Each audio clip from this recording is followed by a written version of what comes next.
You will, however, it's just you're not going to pay it anywhere else with 8 years of experience.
So we had the TF1 still on our main show stuff, but we were finally pressured to upgrade those racks. So whoever DS is the head of that and such stuff. He's like, let's do a slow day like this. So I mastered this thing one day. We decided to test it out on a Rose Garden event.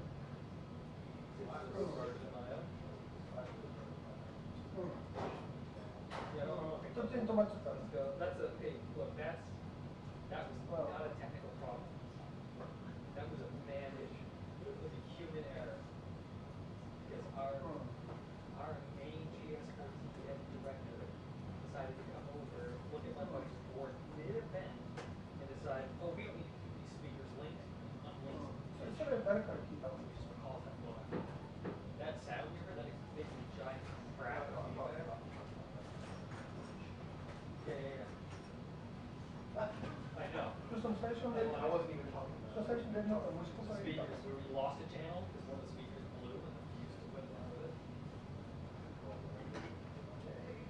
I had to open up those amps and stuff. But they were. Yeah, no, that was fucked up. Those unnecessary.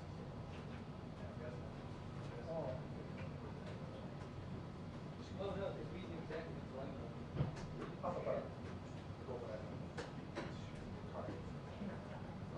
Oh yeah.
Or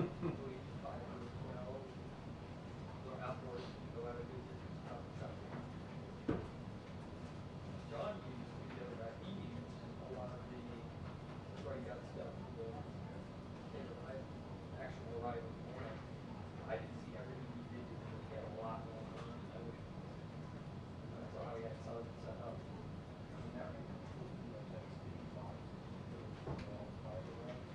That would be cool if they would do that. Well, no, but I mean,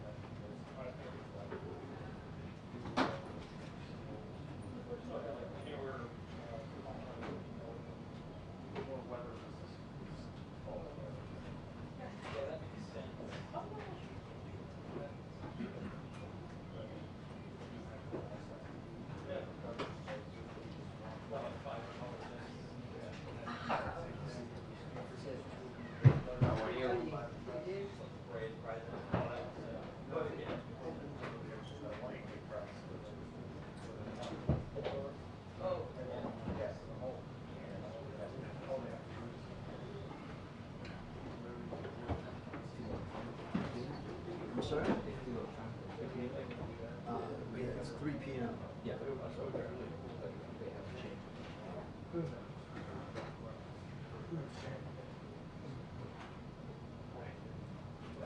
never get that. Yeah, with the current infrastructure that we have now, barring upgrades to the fiber side, I think we'll get touched just because it's there. Yeah. We're not gonna add anything to the work, we can really add to the plane, add the grass, really maintain the budget. We'll never touch the call.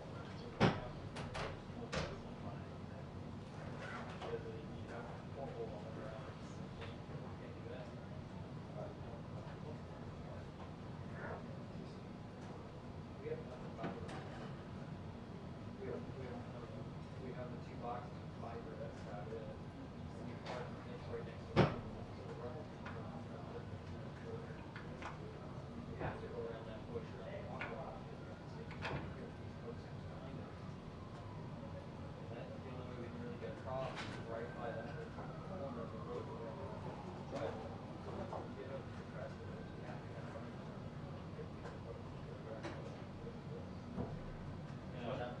I'd rather run a higher cable. Oh, soon. Bye. Oh.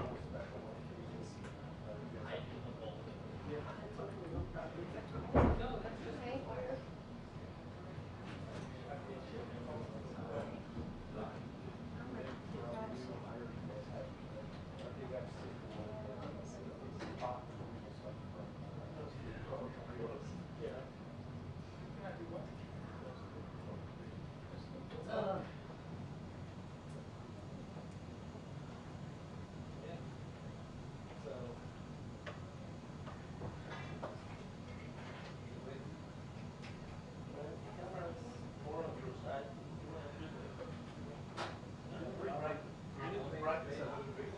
You have to just get in the longer arm and they zoom them. That's what I was like. My piece of Yeah. Need a petrol. Need that. Stances up so nobody gets too close to you.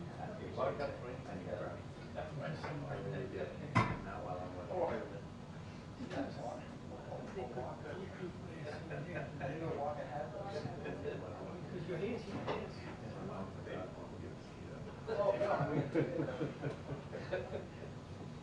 That's very thick too. Don't worry, it's not there for you.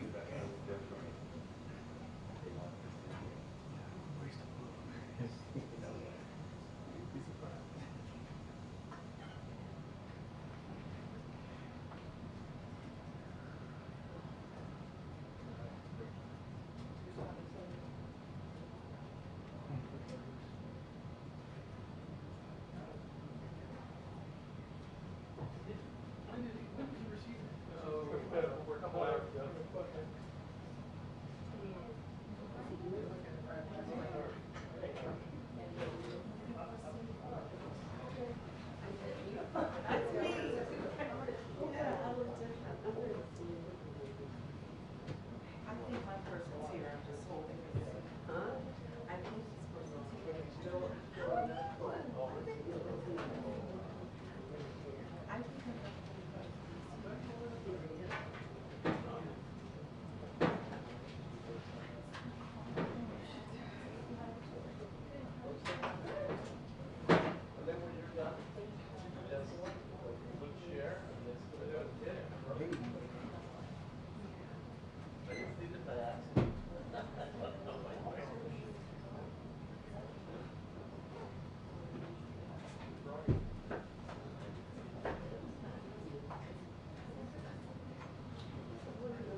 some point.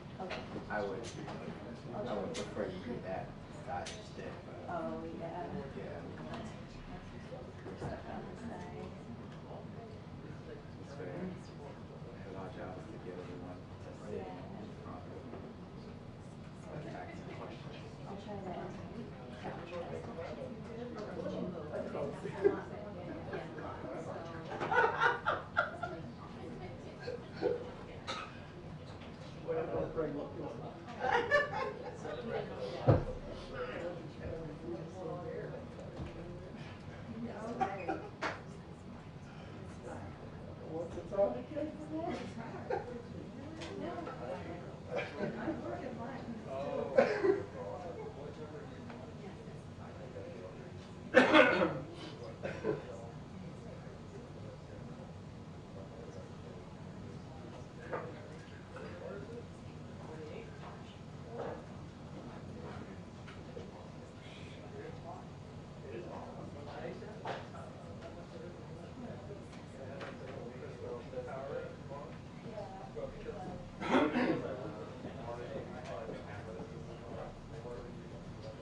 No, which just get in there and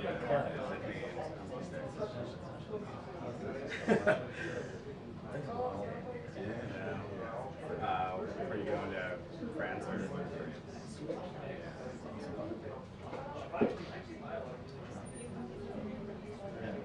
You know, battle over these ships. Yeah, you get real.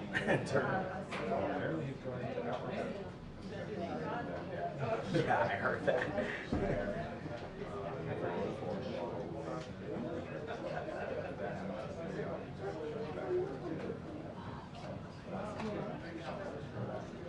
Yeah, there's a couple of having somebody determine whether that happens.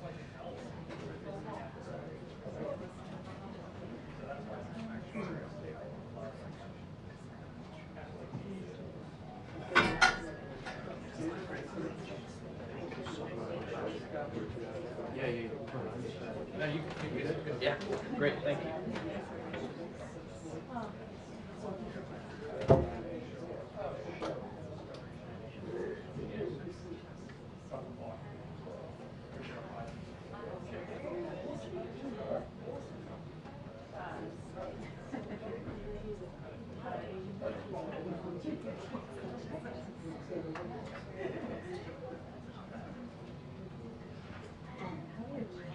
Good, how are you?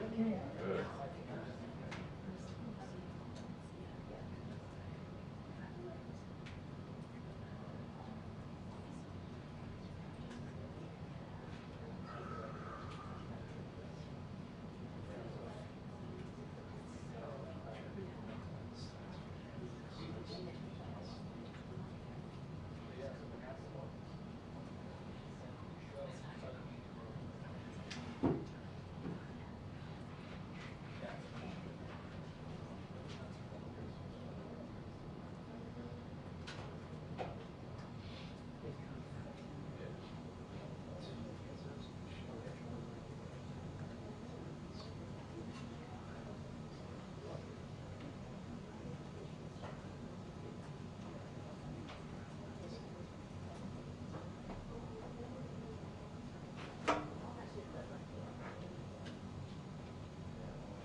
No update. No? It's like an American Airlines flight.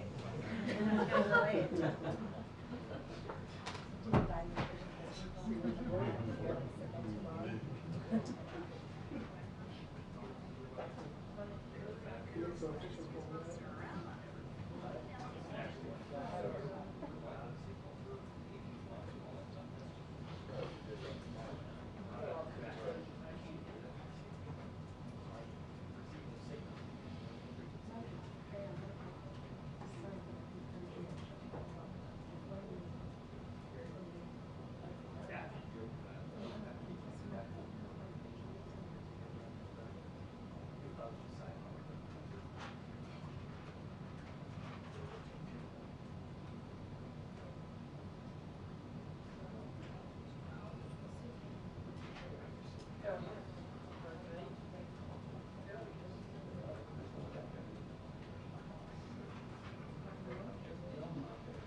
Yeah, they just 2 minutes. We heard it back there. Oh, okay, that's good. Very, very faint. It said American Airlines flight at an airport with a vending system.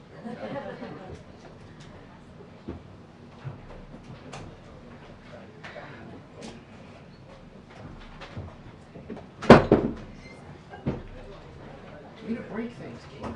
Good,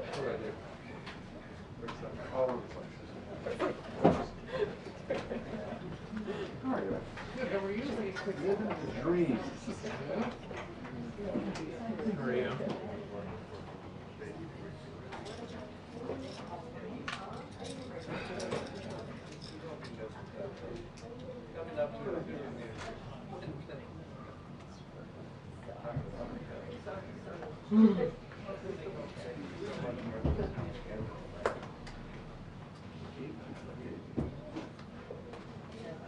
Oh, hello, Peter.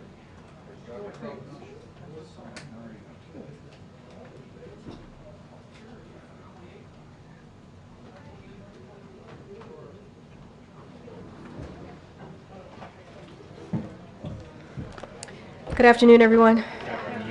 Got a couple things at the top and then we'll get going. So today we are grieving the lives lost as a result of deadly tornadoes that ripped through several states across southern plains. Our prayers are with the families that lost loved ones. We wish those who were injured a speedy recovery.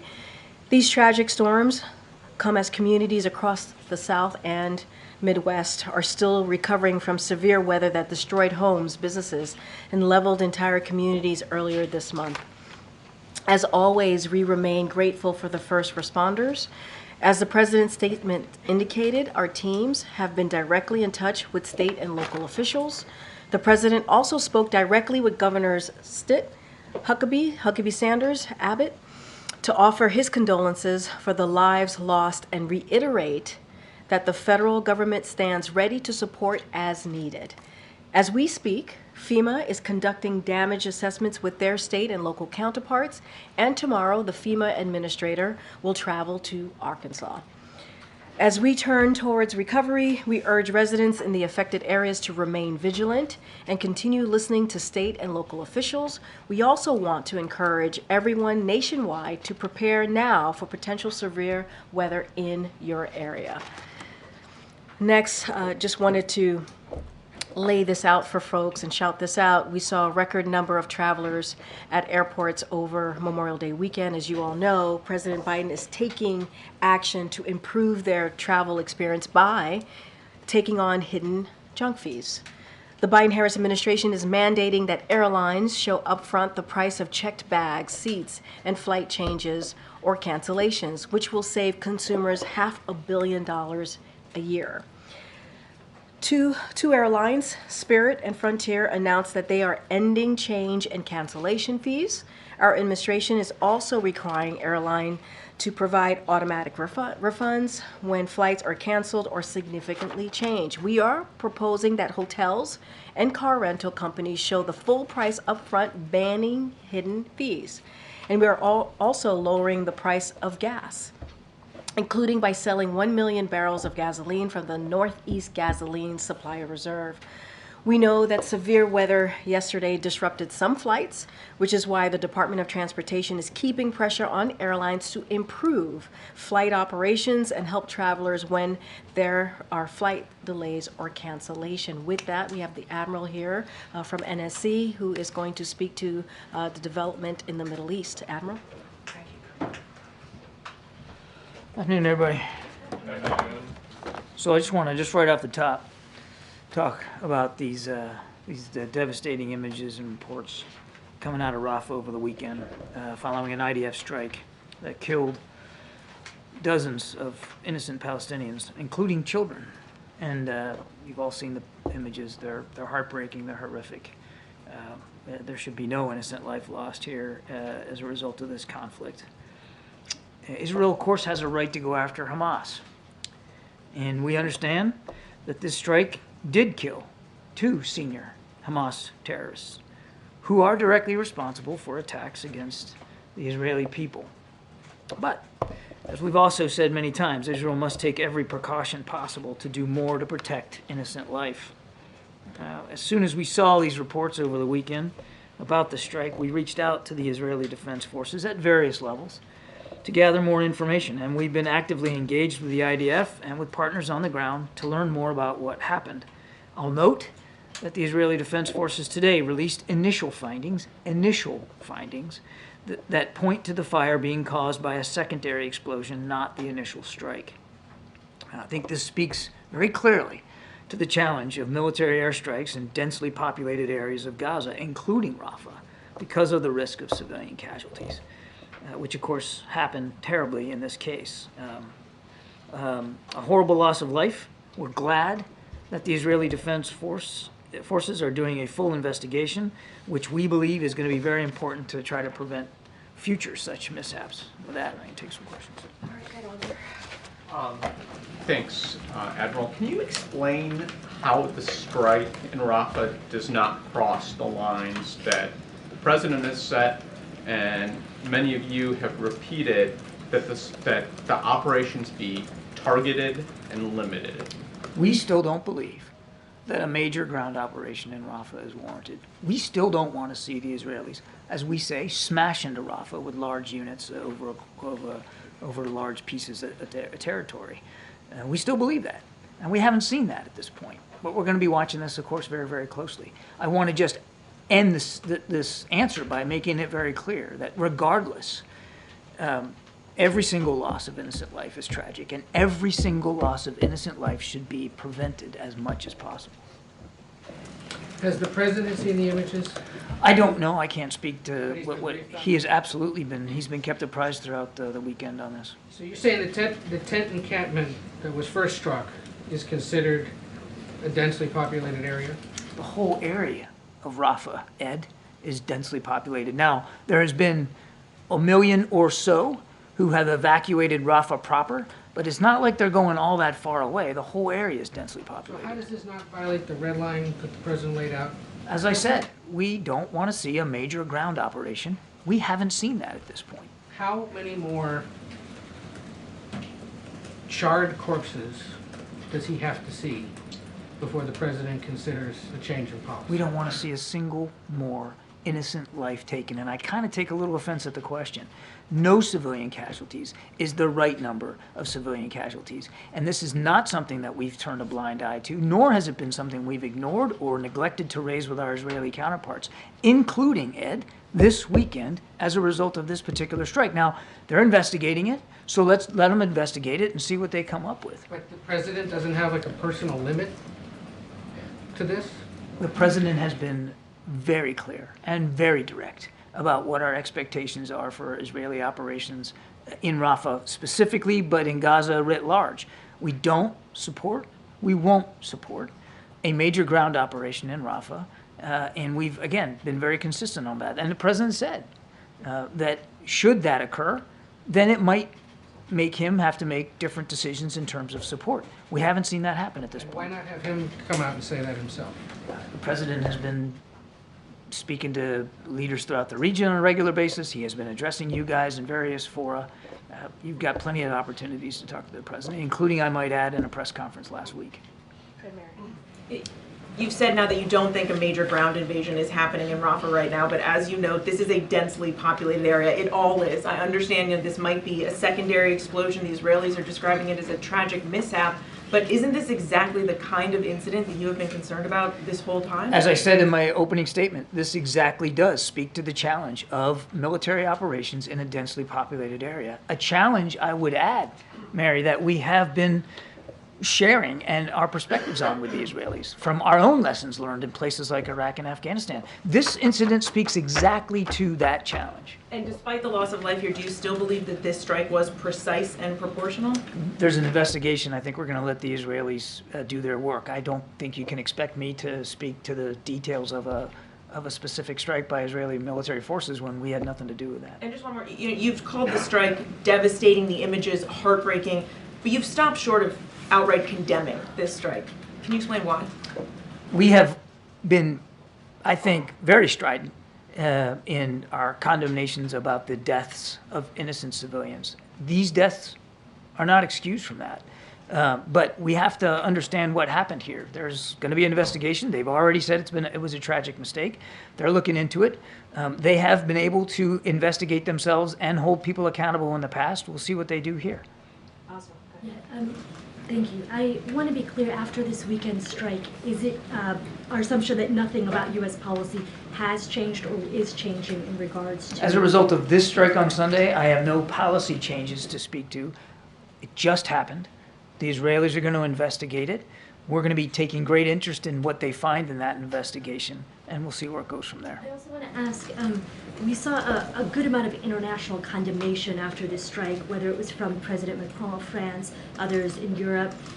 We have not yet heard from the president publicly at all about this strike. Why is that? Well, again, I think I've answered this question with Ed. You've heard the president on numerous occasions in just the last few days about what's going on in the Middle East and in other places around the world, and you'll hear from him again. I'm absolutely confident of that. One last question. Is there any concern that the United States itself is being isolated internationally as we continue to support the operation and you're seeing European allies? One of the things that we've talked about with the Israelis are about the manner in which some of these operations are being conducted is the real danger that Israel itself could become further isolated from the international community just by dint of the manner in which they are conducting operations. So this is of concern, clearly, because it's not in Israel's best interest, and it's not in our best interest for Israel to become increasingly isolated on the world stage. As a matter of fact, one of the things the president came into office wanting to do, and actually we had made some progress before the 7th of October, was working towards a more integrated Israel into the region. So it's in our national security interest to make sure that that doesn't happen. The president doesn't make decisions, and he doesn't execute on policy based on public opinion polling or on popularity contests. He bases his decisions on our own national security interests, what's at stake for our safety and security here at home and abroad, and what's in the best interests of our allies and partners. Sometimes what's in the best interest of your alliance and your partnership is to be candid, forthright, even tough with your friend, which we have been able to do with Israel. So I just want to be clear on that. We spoke about Israel's isolationism there. I just want to make clear, are you concerned at all, or is the administration concerned at all about the United States being out of step or isolated? I thought I got to that in the last part of my soliloquy. No, I did. I did! Well, I'm sorry, I did not catch that. You didn't get it. Okay, so I'm going to try it again, and we'll see. Maybe take two would be better. The president's not making decisions based on popularity or public opinion polls here around the world. He's making decisions about our national security based on those interests and what meets those interests. And it certainly doesn't meet our interest, and it doesn't meet our Israeli partners' interest for them to become further isolated. But he's not making decisions based on that being a worry. He's making decisions based on what's in the best interest of the American people and our safety and security abroad. Thank you so much. So last week from this podium, Jake Sullivan was asked about the Rafah operation, and he said, and I quote him, "What we're going to be looking at is whether there is a lot of deaths and destruction from this operation." So if what happened this weekend doesn't qualify as a lot of deaths and destruction, how would you describe it, and how would you quantify what a lot of deaths and destruction in Rafah is? We don't. There's not like a measuring stick here or a quota. As we've said many times, the right number of civilian casualties is 0. We won't see any. Now we've seen more than about a dozen or so that we know of, at least from this strike alone. That's horrific. That's terrible. We don't want to see that. The answer should be 0. The Israelis have said this was a tragic mistake. They're going to investigate that. We're going to let them do that. But we've also said, and this is the other part of what Jake said, is that we don't want to see a major ground operation in Rafah that would really make it hard for the Israelis to go after Hamas without causing extensive damage and potentially a large number of deaths. We have not seen them do that at this point, but we're watching it very closely.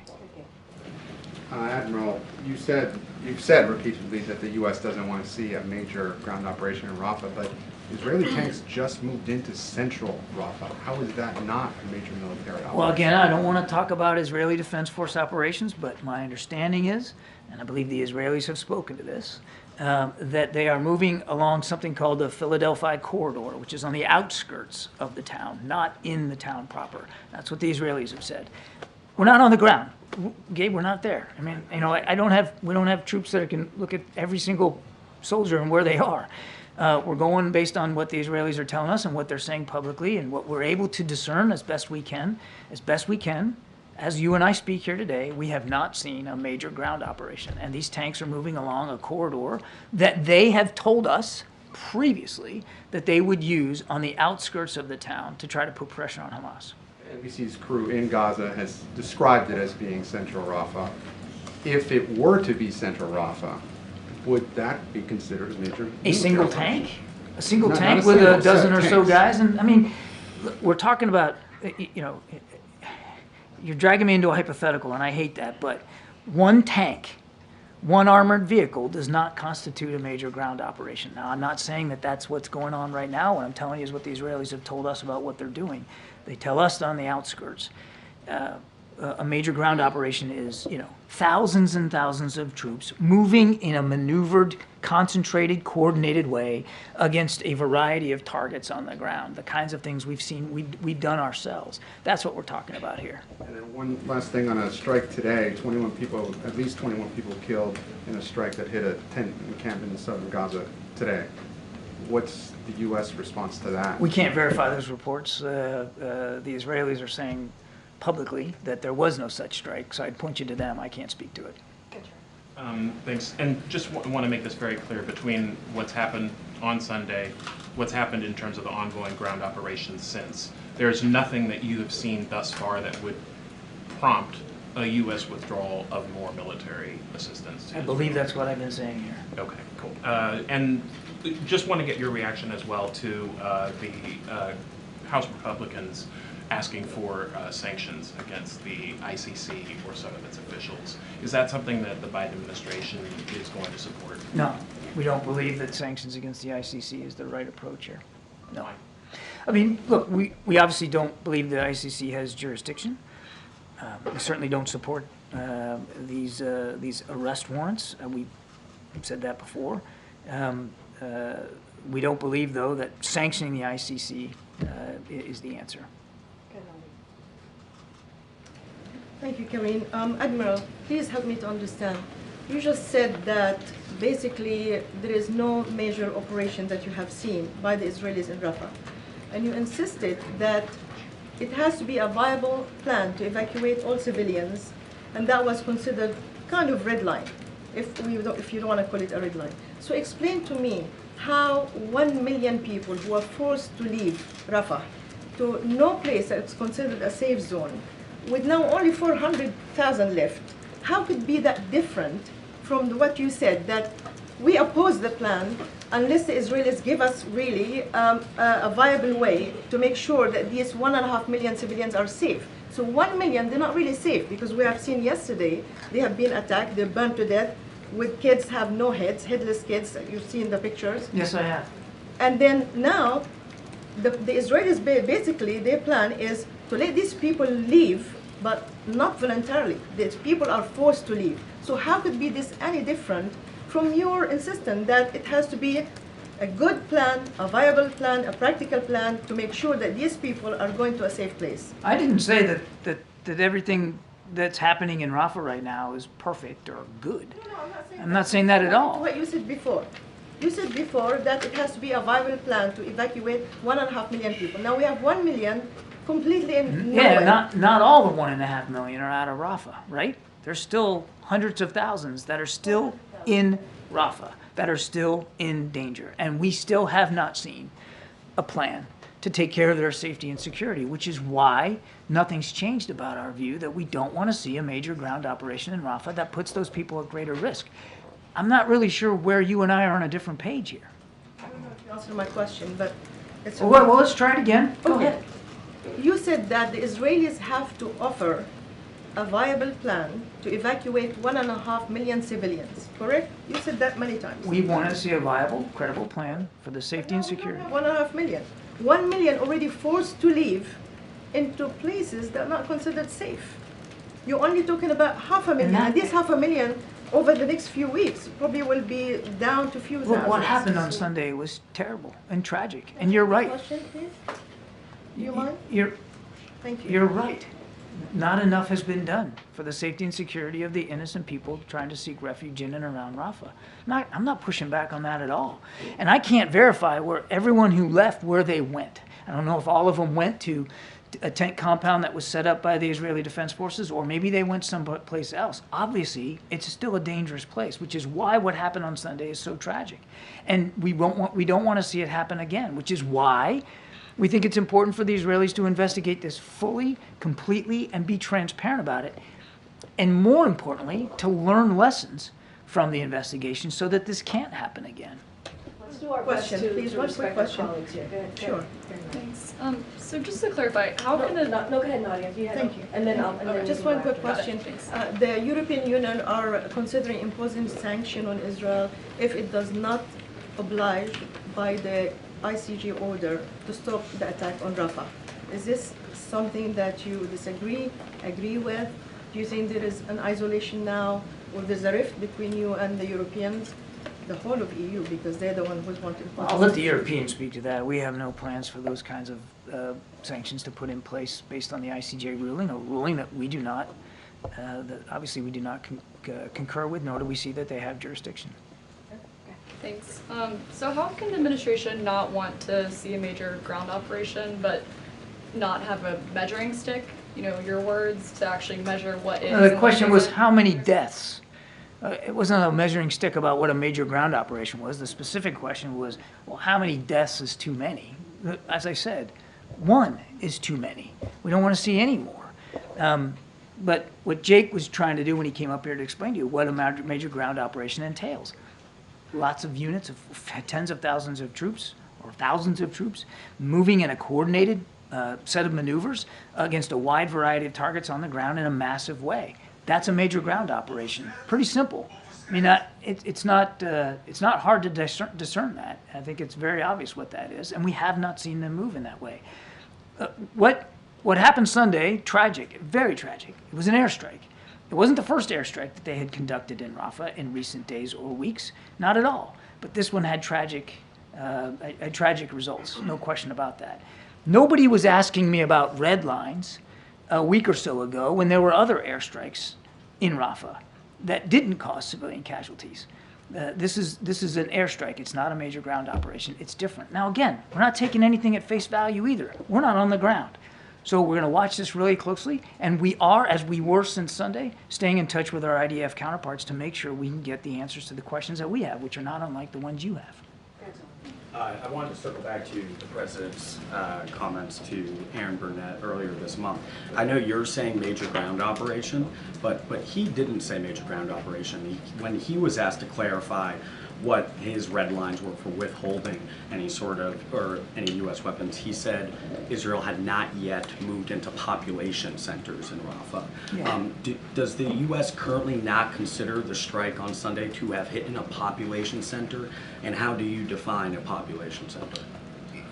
The President wasn't moving the stick anywhere. He was talking about major ground operations in Rafah proper, which is what we've been saying all along. And when he was referring to population centers, that's exactly what he was referring to. As I said in my opening statement, what happened on Sunday shows just how difficult military operations are in a densely populated area. And yes, of course, Rafah is a densely populated area.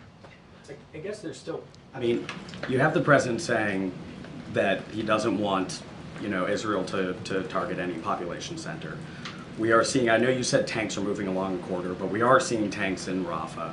We've now seen strikes continue to kill civilians, including children. Yeah. Just for, an average American who's watching their taxpayer dollars go to this, can you explain to them how this isn't a major military operation? Or just, maybe it would help to explain what is a major ground operation when it comes to the Biden administration. I thought I already did that, but I'm happy to do it again. Now, first of all, I am not the IDF spokesman, and this is not Tel Aviv. This is the White House press briefing room.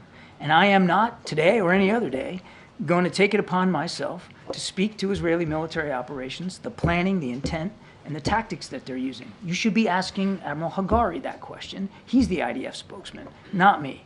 What I will tell you is that what we have seen is essentially, so far, what the Israelis said they were going to do.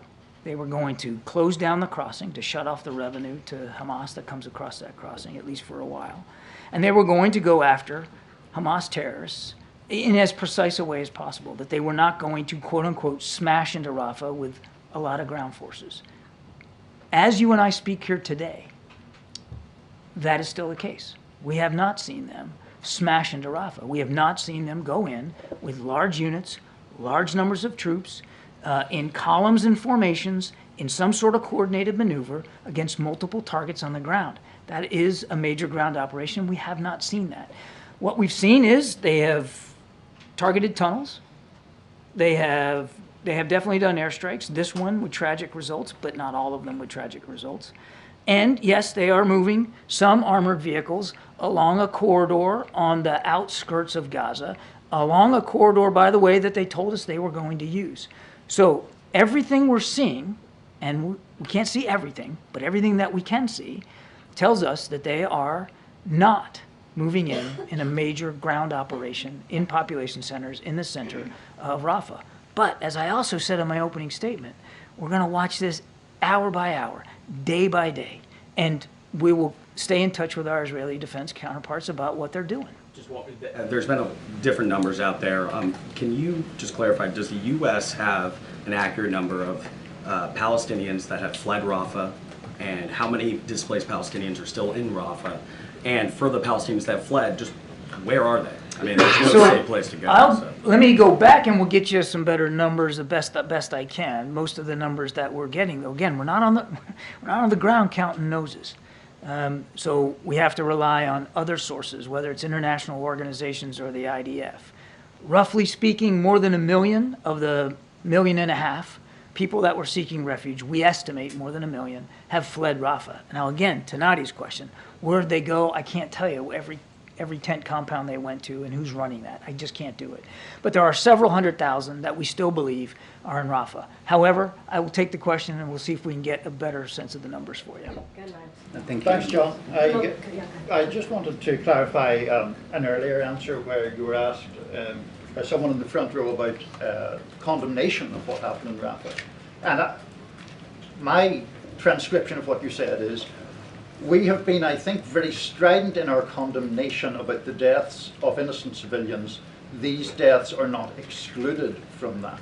So you do condemn what happened in Rafah? We certainly condemn the loss of life here, but there is an investigation going on, and we want to make sure that the Israelis have a chance to do that in a fair, transparent, credible way. Look, I know what you want me to say. I get it. There should be no civilians killed. I'm not going to stand up here and make an excuse for any single individual civilian being killed. There's no excuse for it. It should not happen. Now, it does happen in war. It happens sometimes deliberately, sometimes it happens by tragic mistake. We will find out soon what was the case here on Sunday, and then we'll go from there. But no civilian casualty should be acceptable. And what is the administration going to do, whether it was a tragic mistake or deliberate? Well, let's see what the investigation says. So you're going to wait for the Israelis to investigate Let's themselves? see what the investigation comes up with. If we had done this, I think we would want the benefit of having the opportunity to investigate it and to figure out what happened. But it's not the same thing. We're giving them billions of dollars in weapons. We're giving them the kinds of capabilities they need to defend themselves. Maybe some people have forgotten what happened on the 7th of October, but we haven't. 1,200 Israelis, innocent Israelis, slaughtered, mutilated, raped, tortured. And they're living right next to that kind of threat. Still a viable threat in Rafah, by the way. If you think Hamas is just gone, they're not gone from Rafah or from Gaza. And if you think they've abandoned their genocidal intent towards the nation of Israel, think again, they haven't. So Israel has every right to not want to live next to that kind of threat. And yes, we're going to continue to provide them the capabilities to go after it. Thank you.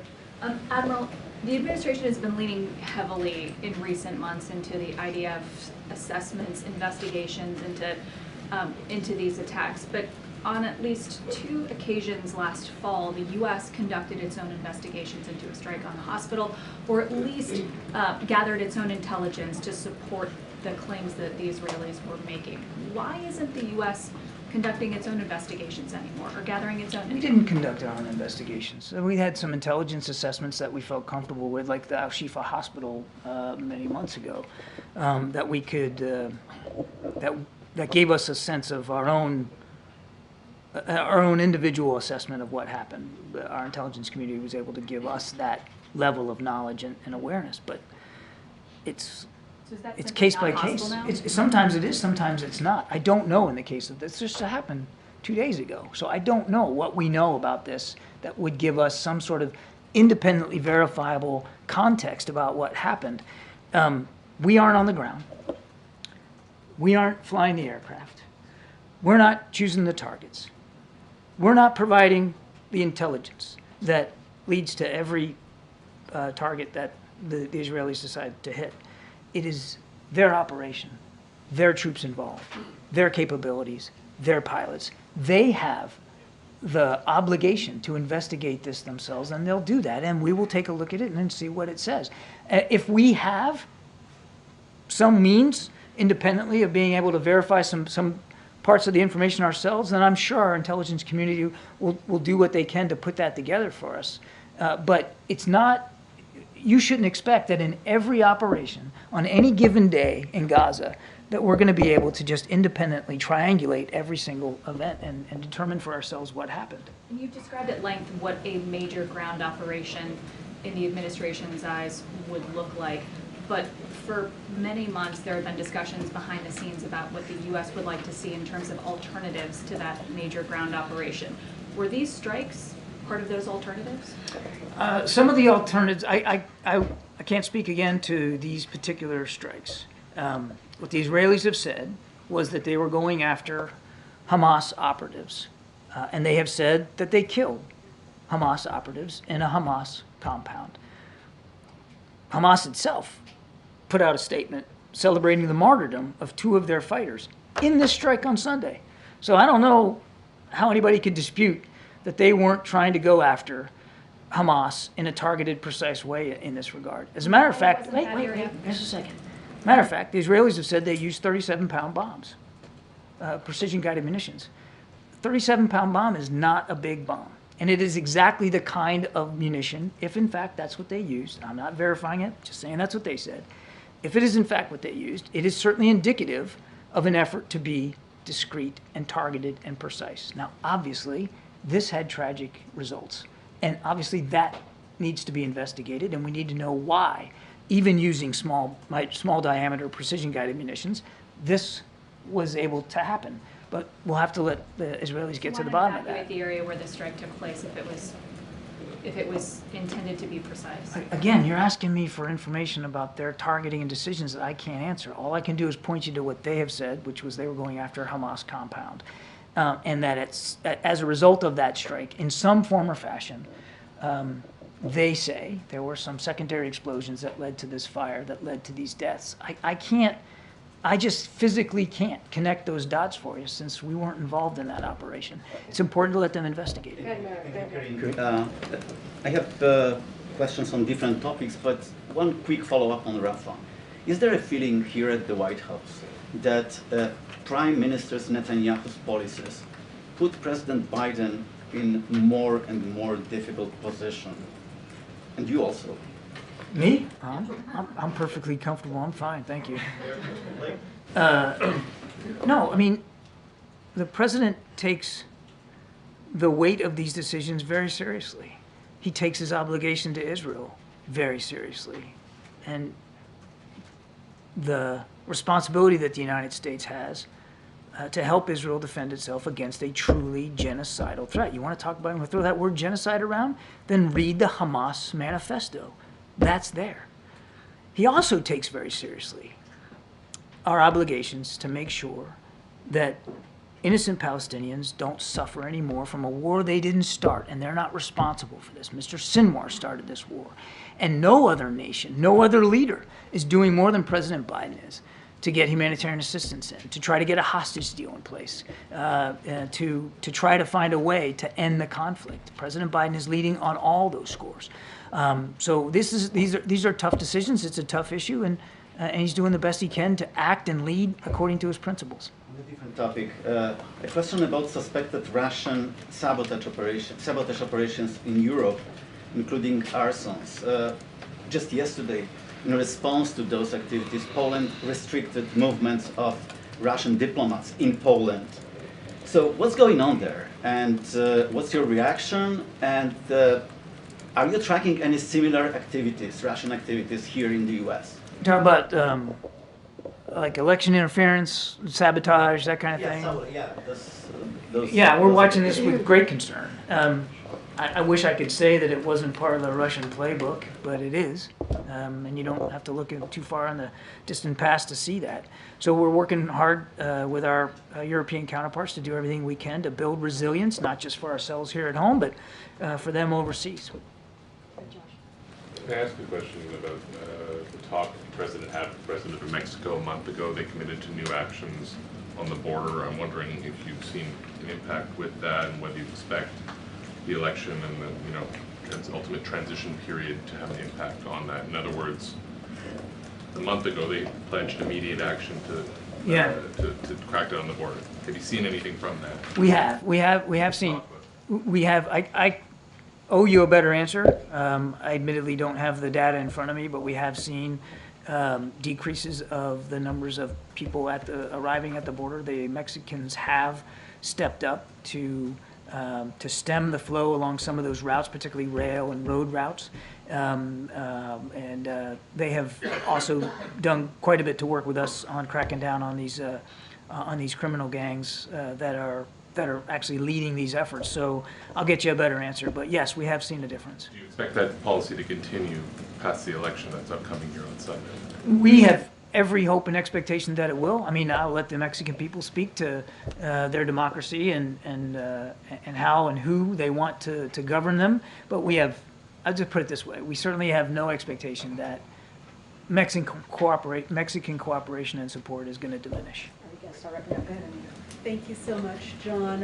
Russia's foreign minister has said that they're considering removing the Taliban from the list of banned organizations, which raises the possibility of Moscow recognizing the Taliban as legitimate.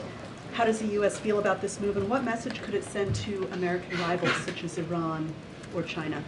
I think it sends a horrible message. The Taliban have not met any of the commitments they said they were going to meet when they took over. And that not just the way they're treating women and girls, the way they're managing their own economy, the way they're taking care of their own people.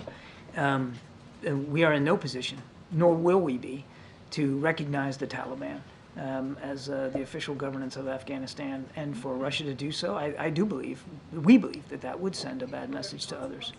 I don't want to get into hypotheticals at this point, but it's an ill-advised course of action. And then China today urged Israel to comply with the ICJ ruling. They're, of course, a fellow member of the Security Council. This can be overturned by the Security Council, but how does the U.S. feel about China taking this step of basically interfering? Not surprised. Not surprised, not going to change our approach. Thank you. Thank you so much. One question on Rafah, just sort of following up on some of the previous questions. You've been very consistent today talking about major ground operation. In the past, you and other administration officials have used the term major ground operation, but you've also used the term major military operation. I'm wondering if what is happening in Rafah right now would be considered a major military operation, which the White House said it opposed previously. We do not consider this a major military or a major ground operation at this point, but again, we're watching it very closely. Would additional airstrikes constitute a major military operation? It would have to depend on what the size and scale and scope what we've seen so far. And again, this one had tragic consequences, but it was in the use of munitions that they said they used and in the targets they were going after, not unlike and not out of character of the other airstrikes they have participated in Rafah in recent days and weeks. So it wasn't out of that scope. But obviously, it had a different outcome here, which is incredibly tragic. But it wasn't of a different sort or different character than what we've seen them do. Separate question. There was a readout of the call between President Biden and President Sisi on Friday. The call said that there would be a major delegation going to talk about opening up the Rafah crossing. Can you give us a sense of who's in the delegation, when they're going to be going over, et cetera, if it's going to be happening this week, and what the agenda might be for that? I'll take the question. We'll get it back to you. I don't have that for you. Sure. Can you say whether or not in the setbacks of the temporary pier, or is the U.S. going to increase airdrops for aid? Is there a mechanism to kind of make up for what's not getting into Gaza because of the pier being out of service? You'd have to ask the Pentagon. I'm not aware that there's going to be any increase in airdrops to supplement the problems that we've had with weather on the temporary pier. But the Pentagon would know more than I would. More broadly, does the president still believe that the temporary pier is a viable platform to get aid into Gaza? Given Absolutely. As a supplement, okay? It was never intended to supplant what you can do on the ground through trucks and getting those crossings open. We said that from the get-go. We also said it's going to be tough. It's been tough. Weather plays a role. I mean, Mother Nature has a say here, and the Eastern Med, even in the summertime, can be a pretty rough place. And that's what's happening right now. But can it be a force multiplier? Can it add to? Absolutely. And I think they've so far gotten more than 1,000 metric tons in just off the temporary pier alone, which, you know what, considering the weather, considering the complexity of doing it that way, the multi-node stop you have to do to move from ship to pier to truck to ground, I mean, considering all that, that's still an impressive record so far. Okay, BBC in the back. Go ahead. You, sir. Go ahead. Thank you. John, what would the consequence be if there were an American strike on a legitimate terrorist target that ended resulting with 45 civilian deaths and some 200 others injured? What would that look like as an American response? I can't answer a hypothetical like that, but we have conducted airstrikes in places like Iraq and Afghanistan, where tragically we caused civilian casualties. We did the same thing. We owned up to it, we investigated it, and we tried to make changes to the way, we tried to learn from it, to make changes so that those set of mistakes wouldn't happen again, including as we pulled out of Afghanistan, where we did take we conducted an airstrike which tragically killed a father and some of his kids. We atoned for it, we learned from it, and we put in place procedures to try to prevent that from happening again, and that's what our expectations would be in this case. All right. Karen, you got a last question? Okay, sorry. Last question. Ukraine's President Zelensky had recently said that the ability to use Western-provided weapons to strike military targets inside Russia is essential for their success. He says he's appealed to senior U.S. officials to allow Ukraine to do this. Is the president considering this request? And if yes, what is he looking at right now? We're aware of the interest that President Zelensky has expressed in this regard. I would tell you that there's no change to our policy at this point. We don't encourage or enable the use of U.S. supplied weapons to strike inside Russia. I would note that the Ukrainians have, in the past, defeated imminent air attacks, such as some of the ones that have occurred in the last few days on their own since the war began. And we will continue to talk to them nearly every day about what they need. And I think I'd leave it at that. Thank you so much. Thanks, Admiral. One more, Admiral. Take a few more. Would you take a few more, please? Thank you, guys. Thanks, Admiral. Appreciate it. Okay. Go ahead, Omar. I just had a couple of scheduling questions. Yeah, you mentioned sure. the FEMA administrators going to Arkansas. How about the president? Will he be visiting any of these states that are impacted? I don't have anything to preview on the president's schedule at this time. Obviously, you heard me lay out what FEMA has been able to do and how we are there for the states that have been impacted by this horrible storm. FEMA is on the ground. They're assessing what's needed. The president called the governors just yesterday. We read that out. And obviously, we are here to assist on the federal government side and are ready to help. And I think it's important that the FEMA administrator will be on the ground in Arkansas. I don't have anything on the president's schedule to share. And the former president's trial is coming to an end, and there should be a verdict maybe in a matter of days. Will the president be commenting, delivering any sort of remarks on the verdict? I'm going to be super mindful here, as I always am, when it comes to especially this ongoing case, and also, as you all know, obviously the former president is a presidential candidate. I'm just not going to comment on that. I'm not going to speak to an ongoing case and to someone who is a candidate for 2024. And then finally, just on the ICC, mentioned that John had said that the president would not support sanctions. Has there been a change of heart in the administration? Because Secretary Blinken said last week at a hearing that he was committed to taking action against the profoundly wrong-headed decision. So yeah, look, I was aware of, I watched obviously the Secretary's hearing. I think, look, as it relates to legislation, as it relates to specific sanctioning, that particular question, this is not something that the administration is going to support. And we've been also very clear that the president, and I'll reiterate what the president said. He said this just last week, right before an event that was happening right in the Rose Garden, that we fundamentally reject the ICC's prosecutors' application for arrest warrants against Israeli leaders and sanctions on the ICC. However, we do not believe is an effective or an appropriate path forward, appropriate tool to address what our concerns, the United States concerns, are on the ICC. So we're going to work with Congress on other options. We're talking about specifically, obviously, sanctions, but on other options to address the overreach that we see by the ICC to apply for warrants against Israel officials. So we're going to have that conversation, continue to have a conversation with Congress, but when it comes to sanctioning the ICC, that is something that we do not support. What are the other options? We're going to have those conversations. I'm not going to preview those conversations for you, but Congress, obviously, we're going to work with Congress on this. Do you have any update on the president's meeting today with Governor Moore and other officials on the rebuilding of Key Bridge? Any updates on estimate of cost? Or So we'll have more to share later today. I don't have anything for you at this time. As you just stated, Governor Moore is here and we'll have a moment with the president. I just don't have anything specific on at this time.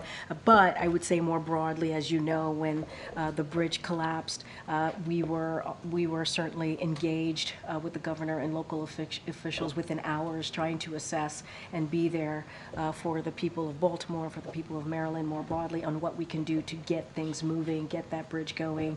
As you know, Secretary Buttigieg was here, and right before he came out here that time, he announced tens of millions of dollars that we were providing, in emergency funds to get that going. We will have more to share, and we want to do everything that we can to get the bridge up, to get things moving, obviously in that area, and it is important that we get that done for the people of Baltimore and for folks in Maryland. But I just don't have anything specifics to share at this time, but we certainly will have more. Ken.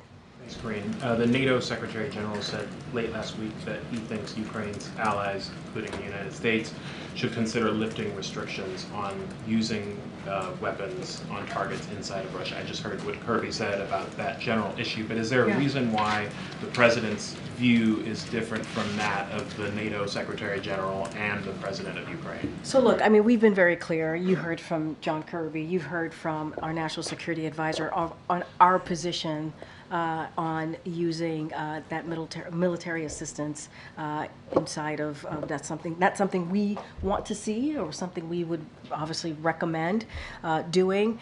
But we also believe it is important that Ukraine has everything that it needs to defend itself, which is why the National Security Supplemental that was passed, that was incredibly important for the brave people of Ukraine to continue to defend their democracy. We want to see that continue, and we are very appreciative of NATO and our NATO allies and the more than 50 countries that this president has been able to bring together and support Ukraine in their fight for their own sovereign territory. I just don't have anything beyond that. We do not want this to escalate in any form, but we do believe that Ukraine needs to have everything that they need to defend themselves, and that's been our position.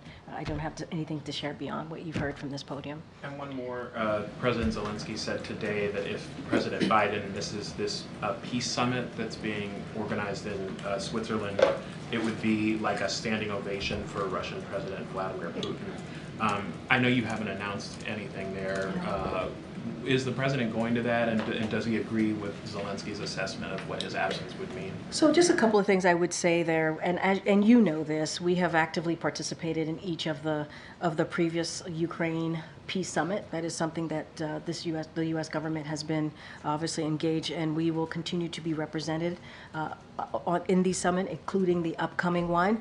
Although I don't have anything to share with you today on anything specific, but we've had active participation. That is something that we have been engaged in as it relates to the summit. It's important we continue to support Ukraine's effort. You just heard me lay out why we believe it's important to continue to make sure they have all the capabilities that they need to defend themselves, but also to secure a just and lasting peace. But we also must make sure that they have what they need to defend themselves, as I've said multiple times already. And you saw what's happened in Kharkiv this weekend. Certainly that is not important to note. 24 people were killed. And it was just horrific. And so this is why we need to continue to offer that assistance. We're surging assistance. On Friday, we just announced another package to Ukraine. That's how quickly we're trying to get that assistance out there. And this war, and we all know this, and we heard Jake say this, you heard the Admiral say this war could end tomorrow if Putin would just end the war, end his aggression against the people of Ukraine. And so that's how we see it. I'm glad that we are all glad that Congress passed the President's National Security Supplemental, and we're going to continue to do everything that we can to get that assistance out there. Okay. Thank you. This is your only scheduled televised briefing this week, right? Oh, are you disappointed? Yes. Should we? I'm sorry about that. When might we get a briefing then on the trip next week? You know? I have to take a look at next week. I do not.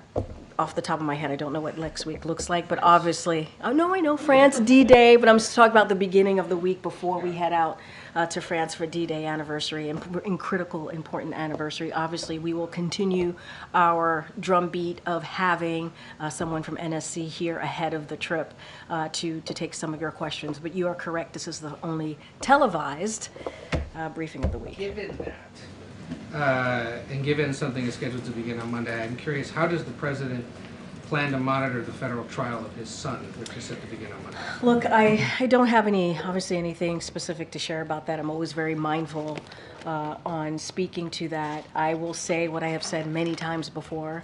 The president and the first lady, they love their son. They are proud of how their son has been able to get back on his feet and continue his progress, and they will continue to support him. Outside of that, I don't have anything to share. You don't know if he's planning to try to attend in person at all? I don't have anything to share. As you just stated, next week is also incredibly important foreign policy travel, where we are going to obviously be in France for the anniversary of D-Day. So the president looks forward to doing that, to being in France. Obviously, the First Lady will be going as well, as there's a state dinner component, as you know, in France. But I just don't have anything to share beyond what I'm just laying out for you right now. Okay. As Ed mentioned, there's quite a bit of travel scheduled for the remainder of the week. Is there a plan in place for aides to update the president on the outcome of his predecessor's criminal trial? Is he going to be watching any? The president is, I mean, this is truly, the president is focused on what's in front of him right now, which is dealing with, dealing with what's important for the American people, whether it's national security efforts or domestic policy, and that's the president's focus. I don't have anything to read out on the president's plan on watching a trial. That is just not something that he's focused on. He's focused on the American people, and that's what he's been focused on. Look, I'm not going to speak to a presidential candidate. Obviously, the former president is a candidate in 2024. I do not speak on trials. It's not something that I do from here, an ongoing trial, ongoing proceedings, legal proceedings. I don't have a comment on that at this time. Okay. Thank you, Karine. Are you guys here at the White House in full-blown freak-out mode? What are you talking about? What are you talking about? There's a Politico Peter? story. It sounds like Democrats outside, the quote is, Biden stubbornly poor polling, and the stakes of the election are creating the freakout. So, again, I'm going to be mindful. I'm not going to comment on 2024 election. I will say this. The president has never forgotten where he came from, who he is. He understands what the American people are going through as they're sitting around the kitchen table. You hear the president talk about his time growing up, where he watched his family having to sit around the kitchen table, making incredibly difficult decisions. And the president has always said he's going to fight for communities that have been forgotten. And you see that in the policies, economic policies that he's put forward. He's going to continue to fight for the middle class. He's going to continue to fight in every way that he can. You heard me at the beginning talk about junk fees, incredibly important. And he's going to continue to fight and to make sure that corporation greed doesn't continue to take hold. That is something that he's been very clear about. While Republicans are doing the opposite, they put out a policy where they want to give a big tax break to the wealthiest among us, billionaires and corporations. That's not what the president wants to do. On another topic, why did President Biden have a private meeting with a witness who plans to testify in court against his son? Can you say more? Hallie Biden is a key government witness who allegedly disposed of a gun that Hunter is accused of buying illegally. President Biden was at her house this week. I think the American people should also be told the full breadth of this, not just a part of this question here. As you all know, the president actually spoke to this yesterday during his memorial, I think impactful, powerful Memorial Day address, where he talked about the passing, the anniversary, the 9th anniversary of the passing of his son. And he visited her as that anniversary is approaching. He visited her days before the anniversary of the passing of his son. And she is family. She was married, obviously, to his late son. And I think that is something also to mention as you're asking your question to me. So they did not talk about her testimony? This was not about that. This was about literally the 9th anniversary of the passing of his son. That is upcoming in days. Peter. we learned today there's going to be a book coming out this summer by London Roberts. According to the press release, the book is about protecting the long unacknowledged grandchild of the sitting president of the United States. Do you know if President Biden has met that grandchild yet? I don't have anything to share. Go ahead, Mary. Thank you. On Georgia, today the ruling party in Georgia overrode President Zurabishvili's veto to so-called Foreign Influence Act, Foreign Influence Bill. What's your reaction to this, and what President Biden's message to Georgians who want to be aligned with the West, not with Russia? So we talked about this a little bit last week when we saw the protesters, thousands of Georgians protesting. And so I will say this, we are disappointed to see the Georgian parliament override the Georgian president's veto of the anti-democratic foreign agents bill. Although the vote was not unexpected, as I just mentioned, we've all seen the tens of thousands Georgian protesting this bill just last week, which are some of the largest protests in Georgia's history. And we know that many Georgians made their opposition very clear, very clear. This legislation will require civil society organizations to register as agents of foreign government, simply for accepting 20% of their funding from a board. Civil society organizations play a vital role in preserving democracies, and creating this burden undermines their ability to do so. Stifling civil society is what authoritarian governments do, and it is a tool to quell dissent and silent tactics. It is not what democracies do. So we are disappointed to see what has occurred. Sanctions coming? I don't have anything to speak to on that at this time. I would refer you, obviously, to the State Department. Just last week made some announcements, so I would refer you to the State Department. Yes, sir. Two questions. So one, do you have any updates on the missionaries who were killed in Haiti? You know, whether or not we'll be able to get their bodies back to... It's a great question. I don't have any updates for you at this time. I'm happy to go back to the team and get some answers. And then obviously the Chiefs are coming on Friday. Their last celebration was disrupted by a shooting. Does the president plan on using this moment to talk about gun violence, particularly since we haven't seen any kind of legislative movement either at the federal level or even at the state level? Well, I mean, look, let's take a full look of what we... well, since the shooting, okay, I'm glad you made that point, because this president has taken more executive actions than any modern-day president, more than 24 executive action on gun violence, on trying to prevent this epidemic that we see across our country. As you know, there was a bipartisan bill that was passed about 2 years ago now, or going to be 2 years ago, and so the president has been incredibly active on this. And since the shooting, he did create an office of gun violence prevention, which is the first historic office to happen. Obviously, the vice president is the head of that, but it has taken on the different executive actions that we have been able to get through, also components of the law that was passed in a bipartisan way to move that, to move some of those actions forward a lot quicker and offer, obviously, assistance on the ground. So, look, the president takes every moment that he can when there's an opportunity to speak on gun violence prevention and to call on Congress to take more action. I'm not going to get ahead of the event, as you just stated, with the Kansas City Chiefs on Friday. So we will certainly have more to share as we get closer to that day.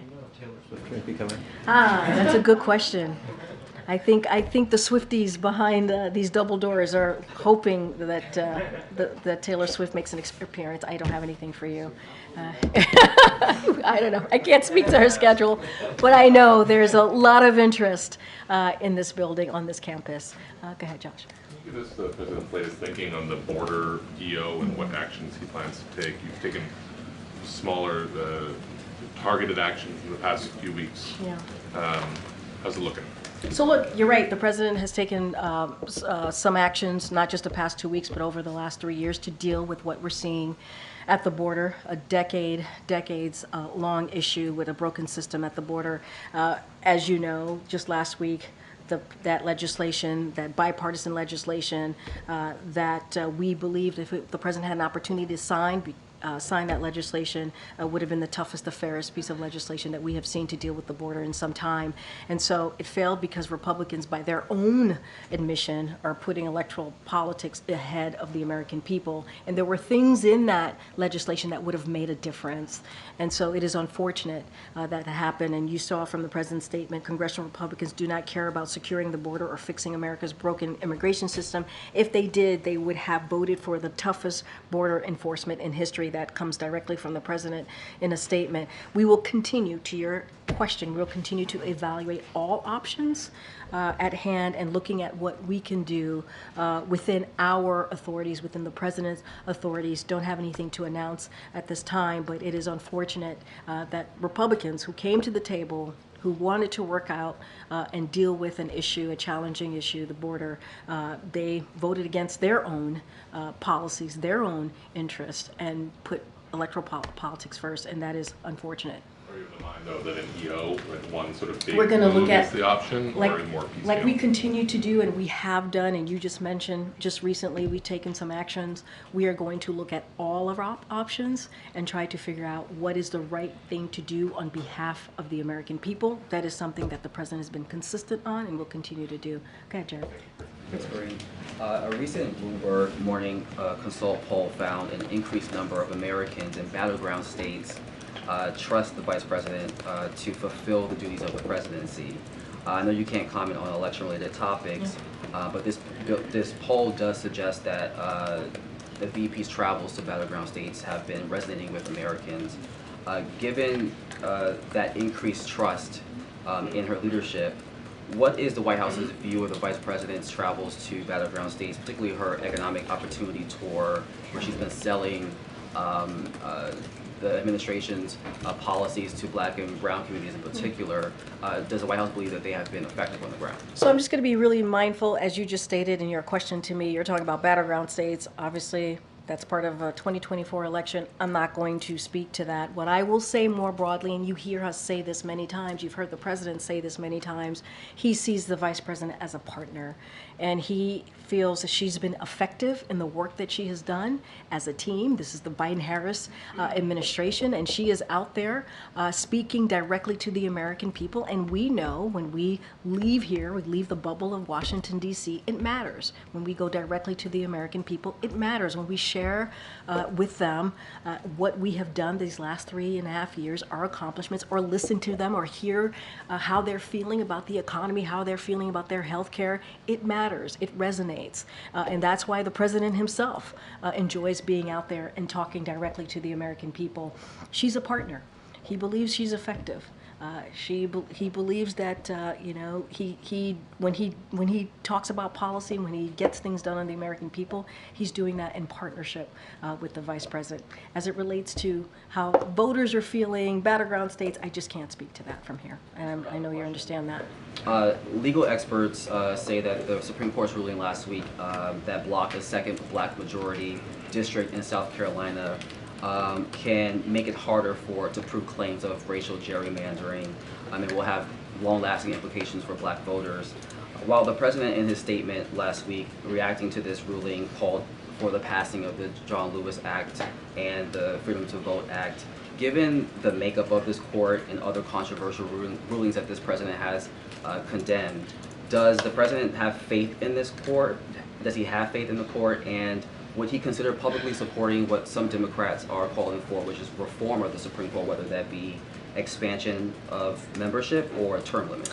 So look, I don't have any announcement to make at this time on your question about reform, but I think I made this announcement last week about what the president has worked very hard to do in partnership with the Senate, is making sure that we nominate extraordinarily qualified men and women and who are dedicated to the Constitution and who represent, right? We're talking about representation of the diversity of this country, the diversity of America. America. And that's a commitment that he's made. And just last week, we were able to announce the 200th judicial confirmation. And I was able to do that.